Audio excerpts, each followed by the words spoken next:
If you're a home buyer and you're in the process of touring homes, or you're going to be in the process of touring homes, there are 7 things that you absolutely do not want to say or do when looking for homes to purchase. For one, you don't want to tilt the negotiation scale in such manner where it's not benefiting you. But also, in the name of real estate etiquette, there's just some things that you need to keep in mind. Now, if you're new to my channel, my name is Katrin.pfitzenreiter. I'm a real estate agent in Sarasota County and Manatee County. And let's get right into it.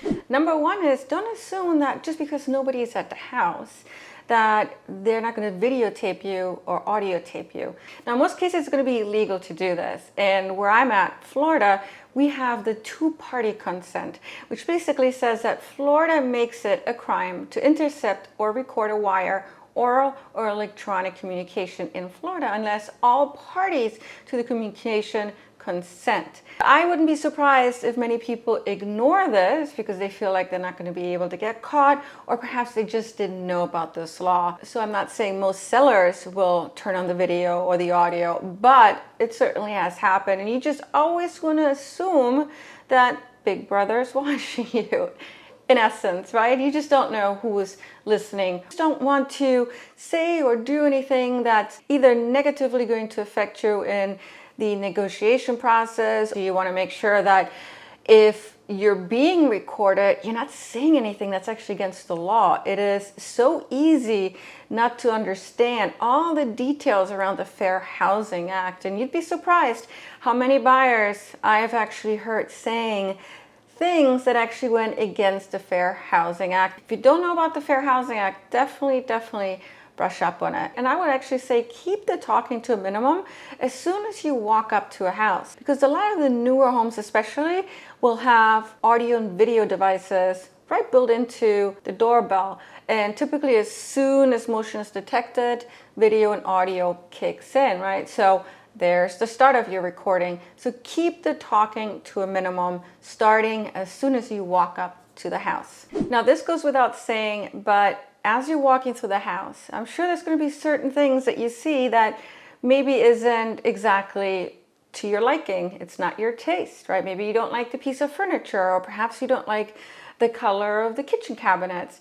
Keep your criticism to yourself, because it's not going to help you criticizing the way the place looks. Also, if the seller is there, you don't want to offend the seller. And if the listing agent is the only person there, you just don't know. It could get back to the seller. And at the end of the day, if you really like the house and you're going to be ready to put an offer in, you just want to make sure that you're starting everything on a good note. So just keep the interaction positive. Just as much as you shouldn't really criticize, you also shouldn't be too bubbly about the place, right? So don't walk around the place and say, "Oh my God, this place is amazing. I just love everything about it. I can totally see myself moving here. It is close to the school system I wanted to be in. This is exactly the floor plan that I was looking for." If the seller is there, the seller's going to know that you're really interested in that house. And it's not going to work in your favor necessarily when it comes to negotiation, because the seller knows you really want the house. No, let's assume the seller isn't there, because in most cases the seller will not be there, because typically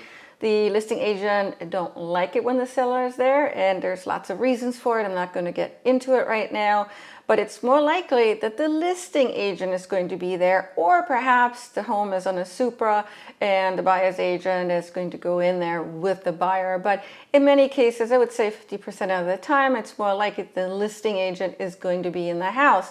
And so the listing agent is going to know that you really like the house, and that is most likely going to go to the seller, right? It's just not going to help your negotiation approach later on if you do want to put an offer in. Don't ask about the neighbors, because it's more likely than not that you're going to get positive feedback from the listing agent, from the seller. First of all, there's a lot that the listing agent isn't allowed to say in terms of demographics, the makeup of the community. Now, if the seller is there and you ask the seller directly, well, guess what? The seller wants to sell a house. The seller isn't going to say anything negative. So I always tell people, and this is so basic, but I would do it myself, and that is, if you're really interested in a home, before you even put an offer in, to get kind of a sense of the neighborhood. And it's so important that you do, because once you bought into the house, it's really expensive to resell it, right? Because you didn't like the location, you didn't like the neighborhood, all of a sudden you just don't feel comfortable there.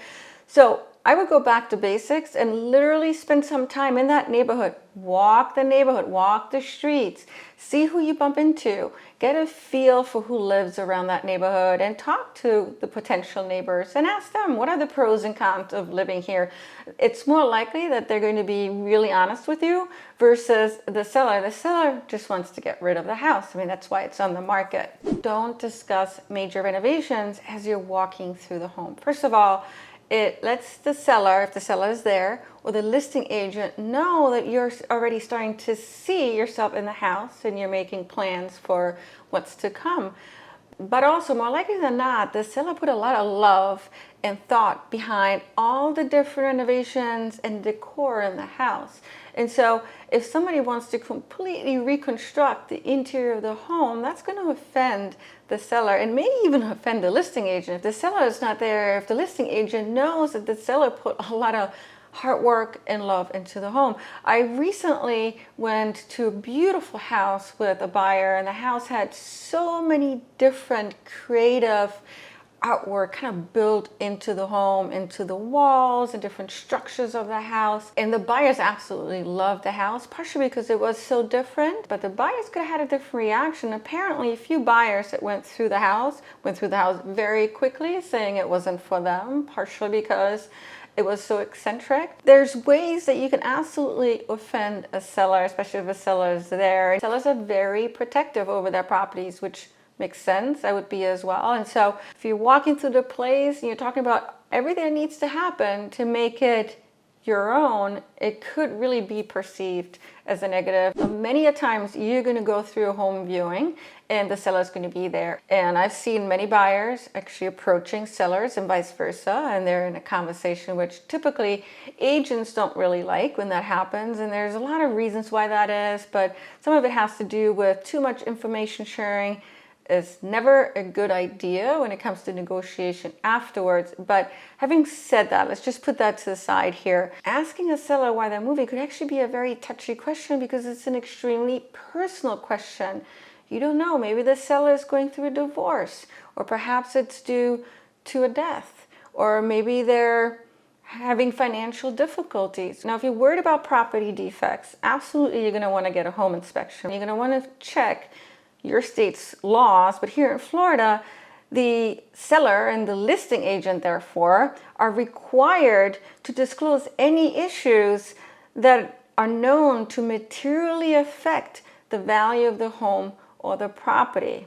So it's a law. But you should always get a home inspection, which is going to further validate the quality of the house or the things that need to be updated. But why is the seller moving? I don't think that's really a question worth asking, because the seller wants to sell the house, A, and B, it could be too personal of a question. Lastly, as you're walking through the house, it's so easy to start thinking about the pricing and how it relates to all the other houses on the market. And maybe your feeling is it's overpriced, or perhaps your feeling is that it's actually underpriced. Whatever your feeling is about the price, really don't say anything, because you're not really sure. I mean, I've heard some buyers say, oh my God, this house is completely overpriced.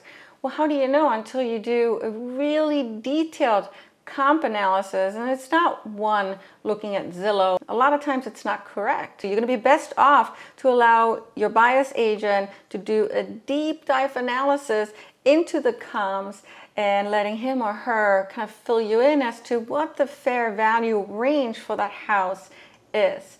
Again, you don't know if it's overpriced or underpriced until you really do a fair value analysis. And then once you have that value, you can determine how you want to negotiate. Do you want to come in under, substantially under? Do you want to go just a little bit over based on what the real estate market situation is? Even more of a reason to have a buyer's agent to educate you as to what's going on in the market. Is it a buyer's market? Is it a seller's market? How long are homes typically on the market before they go under contract? Are there a lot of listings on the market, lots of buyers on the market, or not so much? You just want as much information to really kind of understand how you can win in this market in order to get the home of your dream, but also understanding what the fair value of the home is in today's time. And I got a bonus one for you. It actually literally came to my head, but I think it's really important that I talk to you about it even though it wasn't planned. And that is, a lot of times I hear buyers saying, well, just 3 years ago, seller paid X amount for that house. That X amount is far lower than the ask price. And I tell buyers it doesn't really matter what they paid for the house X years ago. What matters is what the house is worth today. And in the last 3 to 4 years, the home prices have shot up. In some cases across here in Florida, it could have literally doubled. And I know it's a hard pill to swallow, especially if you've been in the market looking for a house maybe 3-4 years ago already, and you're comparing the prices from then to now. Of course it's going to be drastically different, but it is what it is today. And what's important is to ensure that A, you can afford the house. Do you like the house? And are you able to get it at a fair value or below that? And the goal is for you to get a good deal for today's market. Now, if you're someone interested in purchasing or selling a home in the area I work in, which is in Sarasota County, M&T County, I would love to talk to you and really explain to you how I can help you in succeeding with your real estate mission. Call me, email me anytime. I love hearing from all you guys. And as always, thank you so much for watching today. I always appreciate when you guys do. Take care.